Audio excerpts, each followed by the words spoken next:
Home Show. Gerardo from Baytown has a question about making his patio a little bit cooler. Well, he's adding an attached patio cover, Tom.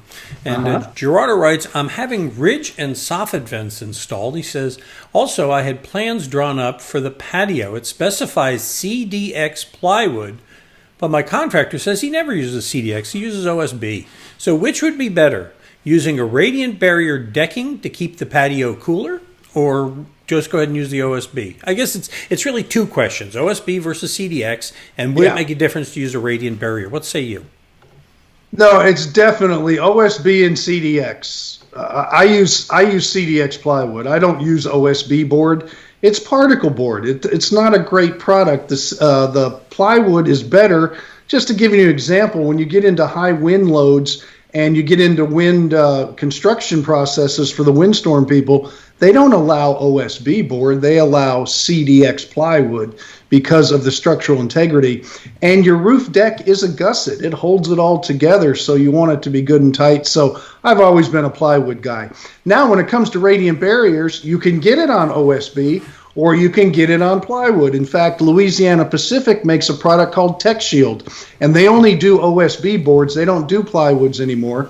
And so you can buy the radiant barrier on that particular product. Now, if you're going to do a plywood, Georgia Pacific, they're the ones that do the plywood with a radiant barrier on there. At least they did for years. And you can still probably buy plywood just from a lot of different manufacturers and just order it with the radiant barrier on there. The radiant barrier will make it more comfortable when the sun's out, when you're sitting under your patio in the afternoon when that heater is just heating it up. There's no doubt about it. And as far as the ventilation goes, that's not to cool the attic. That's not to cool the space. That's to get rid of the water so everything stays dry, so you don't have rot and things of that nature happening. So that's always a good thing too. But I would tell you CDX with a radiant barrier, it's all the same labor costs. The radiant barrier is nothing more than foil glued to it with little holes so it'll breathe.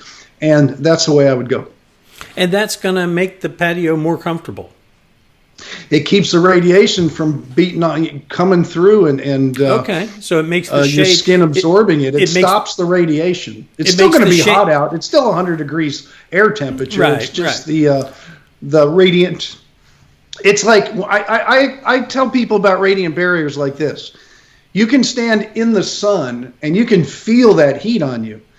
And you can go and stand under the shade of a tree. Now, it's still hot, but you don't feel that heat beating on you. A radiant barrier is nothing more than a man-made shade. So it's going to feel cooler to you. And then if you can get a breeze going under there with fans and stuff, you'll be more comfortable.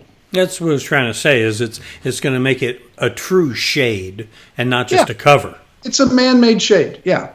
Okay, there you go. And there's a man-made answer for you. You want one of your own? You send us a question. Go visit HomeShowRadio.com and fill out that Ask Tom form. Send it in. We'll go ahead and do a video like this. We post them every day, 7 days a week, over at HomeShowRadio.com, our Facebook page, and our YouTube channel. If you go to the YouTube channel or our website and you search around, there are hundreds and hundreds of these with answering lots of questions. We hope they're useful to you. If you like them, go ahead and give them a thumbs up.